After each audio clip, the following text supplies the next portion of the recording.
How is up, everyone? It's your boy, a talking marshmallow. And today, we're going to have a little talk about the recent Choose Your Legends adventures. So first, most importantly, what the hell is wrong with you guys? It's bad enough that the Gatekeeper is second in the first place, but to bother the Gatekeeper's VA about it is just... What do you think that you're going to accomplish? I really don't understand Fire Emblem fans sometimes. Especially the English VA. What was that even gonna do? At least bother the Japanese one. But no, just kidding. No, seriously. I thought that this was kind of funny myself, personally. Though I am gonna have no part in voting for Gatekeeper, because the Gatekeeper is... He's a nice enough guy, but he doesn't really, do anything. So, I believe that recent deterioration has caused memes and other things to float above what is normally be. I don't even think the Gatekeeper got this high the last time we did CYL. I don't even think he registered. So this year, they decide that for some reason, they're going to bring him up. And Chrom, my boy, is unfortunately a victim to this. Luckily for Marth has been screwed over enough that he's finally, you know what, I've had it with this shit. I've had it with this garbage. And despite the fact that he has a number of alt under his belt, he got tired of this shit, and people understood. And now he's first. Now the Gatekeeper problem. See, the thing with Gatekeeper is that the more you hate him, the stronger he gets. You really shouldn't be doing that, because now it's gonna have an opposite effect. If you don't want the Gatekeeper, you just don't vote for him. You try to influence other in a positive way. You bother Kyle McCarley about it, well, what the fuck is Kyle McCarley gonna do? What is he even going to do? Oh, yeah, okay, well, I am so upset about the Gatekeeper, I'm just not gonna voice him. Oh, yeah, like he's gonna do that, right? What is the point? There's no point in bothering the VA about it. What you need to do is get an airplane, not that you probably could, and fly over to Japan and choke the life out of Keiji Maeda and Shingo Shoji. I don't remember what their actual names are. I just remember my nicknames for them, because that's what their nicknames are for me. In any case, those are the guys making the decisions. Those are the guys you need to go and strangle if you want to get things done. And they don't take any advices. They used to. I remember the first year there was the CYL, and then there was an interview, and they say a whole bunch of crap, like, oh yeah, power creep's bad, we'll try our best not to power creep, yada yada yada. No, they didn't just even say they try our best. They actually literally was like, we'll do our best. It just sounded like that they were genuinely concerned. And then when the stockholders come knocking, it's like, oh yeah, you know what, those things we said, oops. So that's why we don't do any dev maps anymore. That is why the devs don't talk to us for 4 years, since it's pretty hilarious the way things change these days.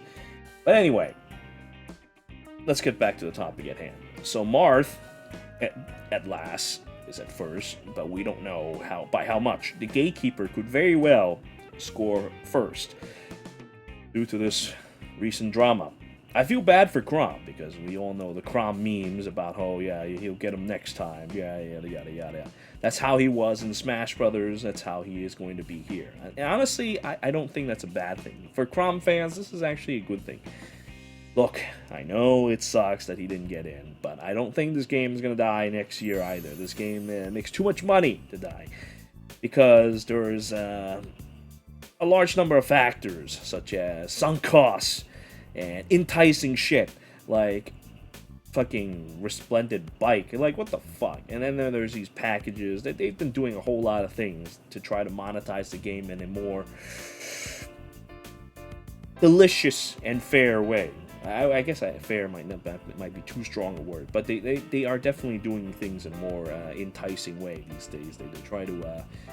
They try to you know, not make people spend over $1,000 at once, but more like, you know, a chunk of like 10, 20, 30, like each time with their stupid Hall of Forma souls and stuff like that. It's like, here's 30 here, 20 here, 10 here, 5 here, yada yada yada. They slowly build up rather than expecting you to spend a whole bunch of money on a single banner just because. Those days are over because power creep. Garbage, the units that you have now would become garbage down the line. So that's exactly why you should praise Chrom for having the patience to wait. He waited in Smash Brothers, and he came. Okay, maybe he's not an overpowered character or anything, but he did eventually show up.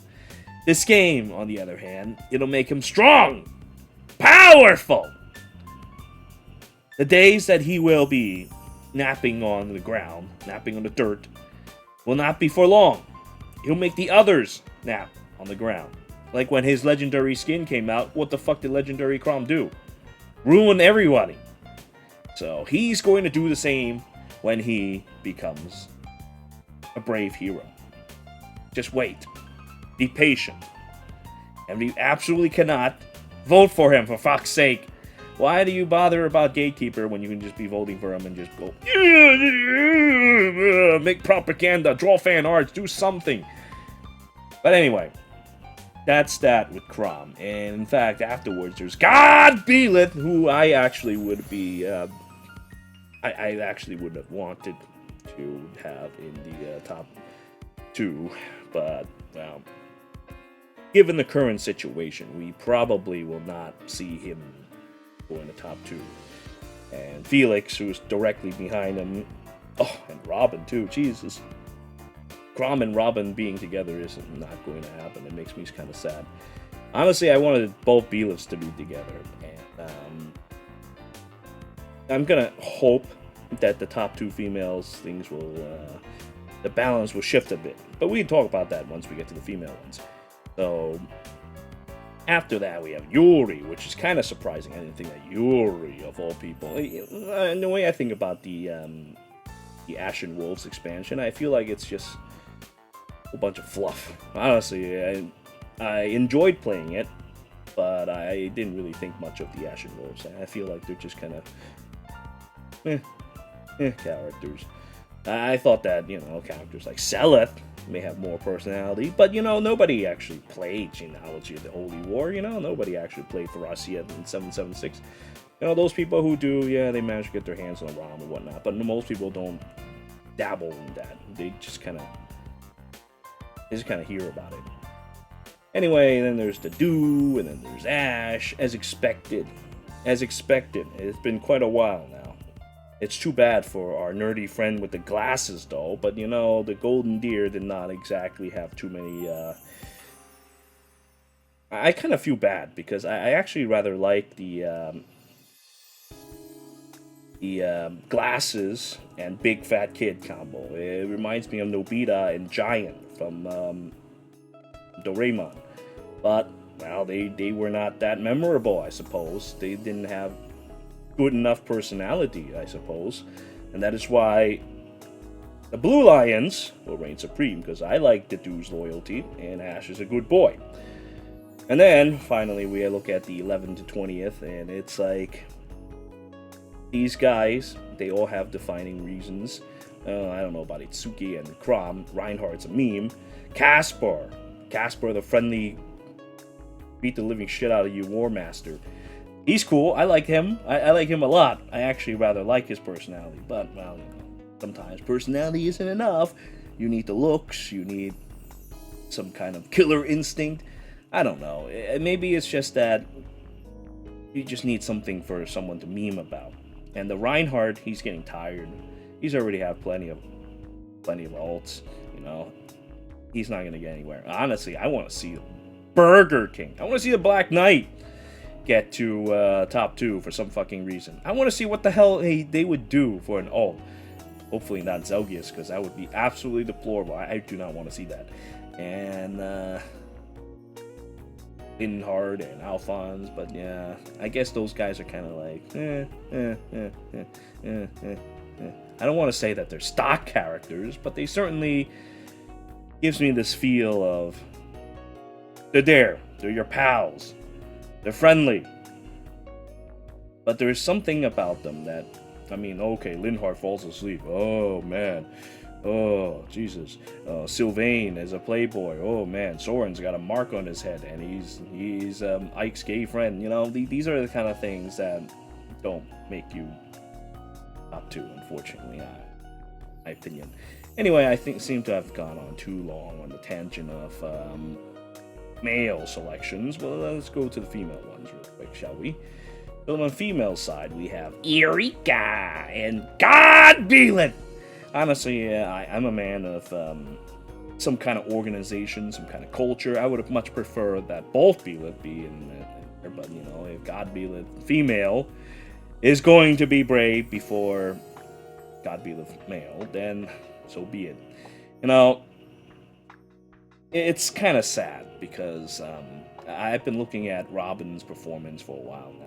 Robin, well, you know, male and female, they're all like 6-7 plays, and well, we can forget about male Corin. Male Corin is like so so forgettable that he's just kind of like dead. Female Corin at least have somewhere because, you know, she's got the puss. That's the only reason why. Because I don't think she's female Karen has much personality. I don't do personality. That's for you. But anyway, Eureka being top is to be expected. She's had a long enough run, and Godbeal being second is kind of expected too. Marianne, on the other hand, that just kind of shot up out of nowhere, and I thought that was kind of interesting because Marianne, honestly, I like Marianne myself. But wow, holy shit, she just like appeared out of nowhere. Jesus, man, she's just like, whoop, just flew up to the top 3. Whereas I, personally, I've been voting for Bernadette. I've been voting for Bernadette all the time. All my votes have been going to Bernadette. Not the war one, though, because the war one is too neat. I don't like that hairstyle. She looks great and all, but that's not Bernadette. The Bernadette I know is a homeless person with messy hair who stays in her home all the time and has piss stain in her underwear because she doesn't go out anywhere, even to the bathroom. That's the kind of person that Bernadette Academy arc is. And I prefer that one because she looks so homeless and she amuses me and it fits well with her homeless personality. But in any case, I've been looking forward to getting Brave Bernadette because of the fact that, well, Brave Bernadette sounds absolutely absurd. However, just like I predicted, because we couldn't get her to the top 2 last time, she wasn't going to get it. She really got a Christmas alt, which is insanely powerful, by the way. And it is just unfortunate. Unfortunate timing. Now Marianne needs her time to shine, so I can accept that. I can accept that Marianne will hopefully be able to contest for top 2. Hopefully can bring God Beelit down, because I would actually prefer the 2 Beelits together. That would be cooler than... Now that I think about it, wait a minute. No, maybe it won't be. Then I'll just be seeing a male and female version, both wearing Gerald's clothes, and be like, oh, wait, no, wait, I just got a great idea. The male one will be wearing Gerald's clothes, but the female one will be wearing the clothes of Itri.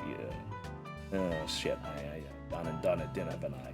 Well, you know what? The mother's clothing. Yes, the mother's clothing. Anyway. So that would be an interesting display. I think that would be so cool to have them on the same banner together. So I know I repeated that like 3 or 4 times already, but that's just the way it is. And I'm still voting for Bernadette, no matter what happens, because I really want to see a brave Bernadette. It is so stupid. I don't know if it's going to be a thing for next year, because next year her performance might be even worse. We might be seeing her floundering in like Robin or Hilda, because some piece of shit character decides to show up. Piece of shit character like Itri. Itri, you remember that midget, right? With the big ass gun and she carries with her hair. That one is going to be a bit of a problem. Itri, the only reason why she didn't appear is because she didn't really appear to do anything. But what if she turns out to be cool? What if she turns out to be interesting? She looks like Sharina and Veronica's bastard child. And she seemed like she has some abilities and could be very interesting and memorable. Remember, that's the most important thing about a character making to top 10, and that's being memorable. Or memeable. Or just hot. I mean, being hot is all that it takes sometimes. Look, there are people who gets by with less than that. In any case, Hilda! I feel that was... I kind of expected her placement. She's had enough alts. She's just kind of like floundering now. Robin, yeah, same old deal. Azura, same old fucking deal. Dorothea's just kind of been handing around like some kind of fucking whore, and Tharja, exactly the same reason too. Just like characters that you think of. Hey, you know what? We need some kind of banner that have our characters dressed like whores. Oh yeah, you know that Pledgian banner. Yeah, you know, let's think of a theme. Oh yeah, the Pledgians. Okay, yeah, they dress like whores. Let's go and have Dorothea and Tharja appear in that banner. And it wouldn't surprise me if they bring back that Loki and fucking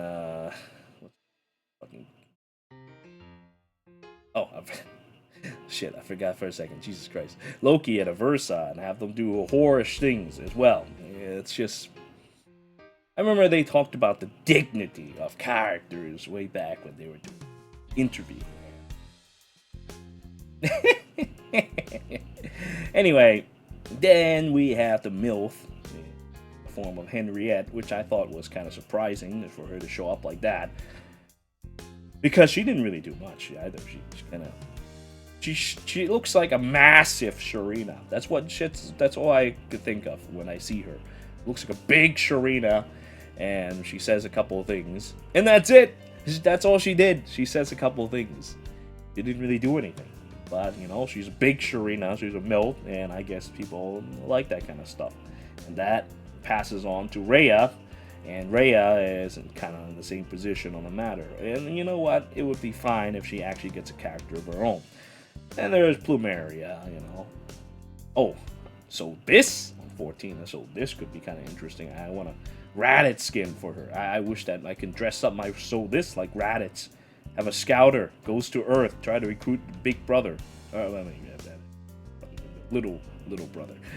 It's just that whenever I see this, I think of her being this midget and being a little sister because she's so short.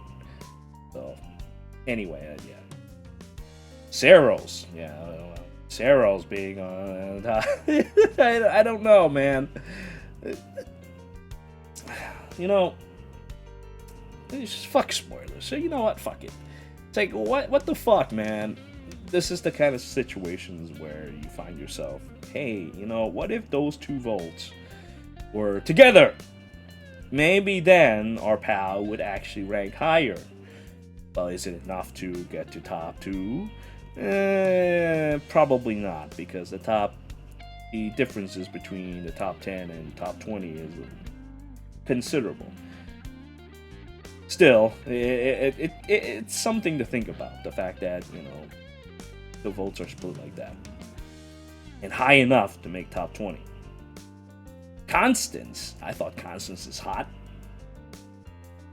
I actually like the Academy version, though. The Academy version is much better suited. This one is kind of bland. Like eating cotton candy instead of marshmallow. Marshmallow is so much more delicious, so much more filling. Cotton candy is like eating cloud. And there's Nino, which I said Nino needs a brave Nino. I want to see God Emperor Nino's strongest ultimate form. Right now, the flying Nino is Christmas Nino, it's just a side character in that Christmas banner. And they're gonna be like replaced easily. We need Dark Emperor Nino in her ultimate form, but that's not gonna happen. In fact, anybody who's in like top 20, unless they have some sort of meme to carry them along, some sort of power up, some reason, they're never going to show up. At least in this game's lifetime. I want to say that we've already kind of gone halfway there. Maybe in like 5 more years, this game would cease to exist, or maybe they would be like something like this. Maybe it would be like Fire Emblem Heroes 2, but you can transfer all your shit around, which would be unprecedented, by the way. Most of these games, when they have like a 2, they generally credit you with some things if you play the first game, but they don't allow you to transfer everything over. But it would be kind of nice if they do something as ridiculous as Fire Emblem Heroes 2 to let you transfer stuff over. But you know what? Maybe they might just do an overhaul of the entire game. Like one day they decide, oh yeah, you know what? We're going to change the entire game around, change the entire system and everything. Make a new game out of it. But then again, that's probably... Yeah, I think the way they have things as they are, I don't even know why I even said all this crap. They're not even gonna do it. It's IS. They right now they have this golden egg. They just wanna milk this game for what it's worth. They just wanna they don't have to do much. They just need to have characters, and then they'll have money. That's just the way it is for this game. It's kind of silly that I'm still playing this stupid game because of that. Tiki, okay, Tiki's always that. At least this time she's got the recognition she deserves. And I'm talking about the adult Tiki, awakening Tiki. Little Tiki is cute and all, but she's got like how many fucking ults? And then she's got a resplendent on top of that. Yeah, she can go fuck herself. A regular adult Tiki, adult Tiki might be an old of her, but still, adult Tiki probably would be better off. But once again, it's another one of these situations where they're the same character, though. The votes being split between them is kind of awkward. Ingrid, racist knight, being on there is expected. I didn't think that she had anything particularly spectacular about her, but I always loved her hair. And I do not like the War Arc hair. In fact, I don't like a lot of the War Arc designs. I much prefer the Academy designs because, I don't know, their old hairs is just a lot more appealing. Like Bernadetta's homeless hair, Hilda's twin tail, Dorothea has a goddamn JoJo cap. Like, seriously, dude. The Academy style is just so much better. Constance has drills all over the place, and her hair is like kind of like Bernadetta's messy hair too. Ingrid has this princess hair. I love this so much. Whereas War Arc Ingrid looks like some kind of midwife. I just, it's like, it's not very appealing to me.